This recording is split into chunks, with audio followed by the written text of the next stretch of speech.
Assalamualaikum warahmatullahi wabarakatuh. Kami dari kelompok 4 akan membahas tentang filsafat pendidikan sebelum abad 20. Sebelumnya kami beranggotakan yang pertama yaitu Vera Nurandini dengan akhiranium 265, Sekar Deyut Yahati dengan akhiranium 266, Anis Mawati dengan akhiranium 282, dan Firza Gaisani dengan akhiranium 287. Baik, selanjutnya yang pertama tentang latar belakang munculnya filsafat. Banyak yang bertanya-tanya mengapa filsafat muncul di Yunani dan tidak di daerah yang berperadaban lain, kala itu seperti Babilonia, Yudea, atau Mesir. Jawabannya sederhana, Yunani tidak seperti di daerah lainnya, tidak ada kasta pendeta sehingga secara intelektual orang lebih bebas. Dalam perkembangannya, filsafat Yunani sempat mengalami masa pasang surut, ketika peradaban Eropa harus berhadapan dengan otoritas gereja dan Imperium Romawi yang bertindak tegas terhadap keberadaan filsafat di mana dianggap mengancam kedudukannya sebagai penguasa ketika itu. Setelah abad ke-13, peradaban filsafat Islam benar-benar mengalami kemujudan setelah kaum ulama berhasil memenangkan perdebatan panjang dengan kaum filsuf. Kajian filsafat dilarang masuk kurikulum pendidikan. Pemerintah mempercayakan semua konsep berpikir kepada para ulama dan ahli tafsir agama. Beriringan dengan itu, di Eropa demam filsafat sedang menjamur. Banyak buku-buku karangan filsuf Muslim yang diterjemahkan ke dalam bahasa Latin. Periode ini juga menghantarkan dunia Kristen menjadi terbelah. Doktrin para pendeta Katolik terus mendapatkan protes dari kaum Protestan. Para filsuf zaman modern setelah masa Auklarung, abad ke-17 Masehi, menegaskan bahwa pengetahuan tidak berasal dari kitab suci atau ajaran agama, tidak juga dari para penguasa, tetapi dari diri manusia sendiri. Baik, yang selanjutnya yaitu ada filsafat pendidikan sebelum abad 20. Yang pertama ada filsafat Yunani, yaitu sebagai filsafat tertua. Nah, tokoh dari filsafat Yunani yaitu ada Plato dan Aristoteles. Karyanya dapat digolongkan menjadi 4 golongan. Yang pertama ada logika, fisika, metafisika, dan yang terakhir pengetahuan praktis. Nah, kemudian yang kedua ada filsafat Hindu. Filsafat Hindu ini tertuang dalam konsep, yaitu ada Vedisme, Brahmanisme, dan Buddhisme. Vedisme sendiri yaitu keseluruhan alam pikiran India yang merupakan filsafat dan agama. Nah, Brahmanismenya berhubungan dengan konsep kasta-kasta dan beberapa alirannya. Nah, kemudian Buddhisme yaitu sebagai filsafat didasarkan kepada keyakinan bahwa segala sesuatu yang ada di dunia ini diliputi oleh sengsara. Nah, yang ketiga ada filsafat Islam. Filsafat Islam sendiri sebenarnya berakar pada filsafat Yunani. Yang terakhir filsafat Eropa atau filsafat modern. Filsafat ini berkembang sejak munculnya keinginan untuk menjadikan alam pemikiran klasik sebagai pedoman bagi perkembangan ilmu pengetahuan dan kebudayaan yang terkenal dengan istilah Renaissance. Metodologi ilmu pendidikan sebelum abad 20. Tonggak pertama, Aristoteles. Metodologi ilmu dibangun oleh dua pola berpikir, yaitu deduksi dan induksi.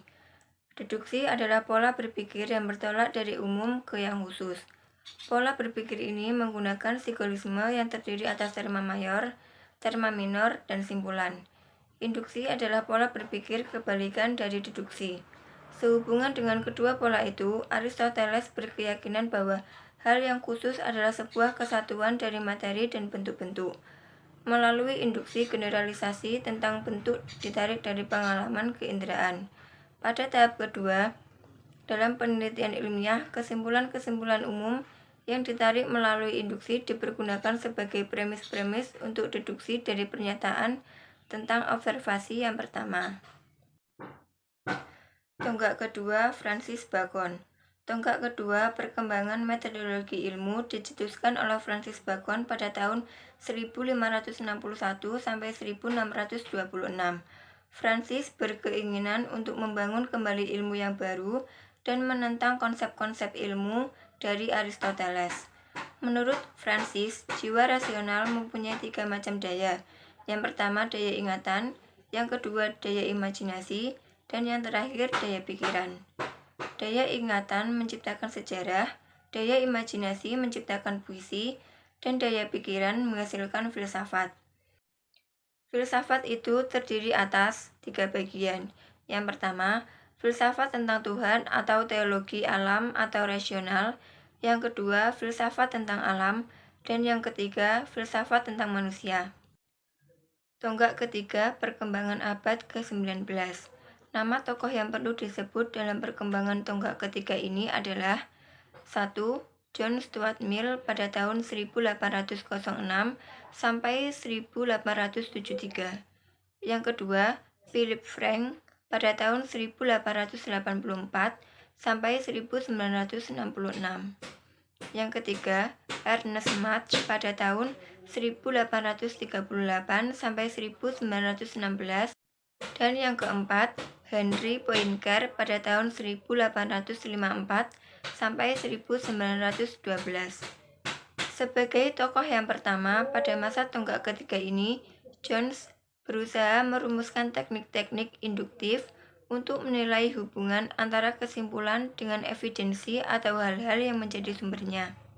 Philip Frank dalam pembahasannya tentang kausalitas dan sebagai interpretasi tentang mekanika kuantum dan teori relativitas ditandai sebuah tilikan yang tajam dalam metodologi yang dipergunakan secara aktual oleh para ilmuwan. Hukum-hukum dan teori yang memiliki evidensi tak langsung sering lebih sederhana daripada interpretasi alternatif yang mempunyai kesesuaian lebih dekat dengan evidensi observasional. Ernest Mach memberikan sumbangan pada mekanika, akaustika, termodinamika, psikologi eksperimental, dan filsafat ilmu antara lain, menyatakan bahwa ilmu hendaknya tertuju pada menyusun sebuah deskripsi yang ekonomis tentang hubungan di antara gejala-gejala. Henry Poincaré memberi sumbangan pada matematika murni, mekanika angkasa, dan filsafat ilmu yang antara lain menekankan peranan konvensi dalam perumusan teori-teori ilmiah. Ia mempertahankan pendapat bahwa sebuah hukum ilmiah dipandang benar tidak bergantung pada setiap keputusan yang didasarkan pengalaman, tetapi hanya menggambarkan keputusan tersirat dari para ilmuwan dalam menggunakan hukum sebagai konvensi yang bersifat menentukan makna dari sebuah konsep ilmiah. Baik, selanjutnya ada implikasi pendidikan filsafat sebelum abad 20 untuk masa kini. Yang pertama ada, apakah agama itu menimbulkan keburukan bagi anak? Yang kedua, kenapa ide-ide ini selalu muncul terus-menerus dalam pendidikan? Yang ketiga, haruskah memasukkan nilai-nilai moral dalam pembelajaran? Yang keempat, apakah waktu itu penting dalam pengajaran? Yang kelima, apakah karakter pendidikan melibatkan indoktrinasi? Yang ketujuh, yang keenam, haruskah guru menjadi guide atau fasilitator? Kalau iya, haruskah guru terlibat langsung dalam proses pengajaran? Selain itu, ada juga haruskah skolastik method digunakan di sekolah zaman sekarang? Yang ke-8, haruskah pendidikan mempersiapkan siswa pada posisi tertentu di masyarakat, atau haruskah sekolah memandu siswa? Yang ke-9, haruskah negara mengontrol apa yang diajarkan oleh guru? Yang ke-10, haruskah nilai-nilai tradisional dimasukkan ke dalam kurikulum?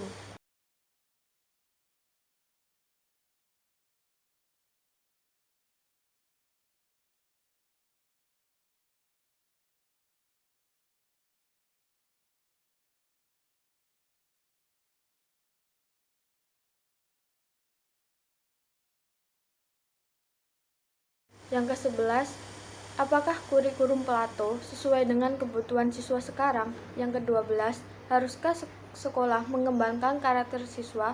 Kalau iya, apakah yang diajarkan? Yang ke-13, apakah anak dilahirkan dengan kondisi sudah baik? Yang ke-14, dapatkah anak yang miskin belajar seperti anak yang kaya? Dan terakhir, apakah semua warga mendapatkan pendidikan yang cukup bagi anaknya? Siapa yang memutuskan bahwa itu sudah cukup atau belum? Terima kasih. Wassalamualaikum warahmatullahi wabarakatuh.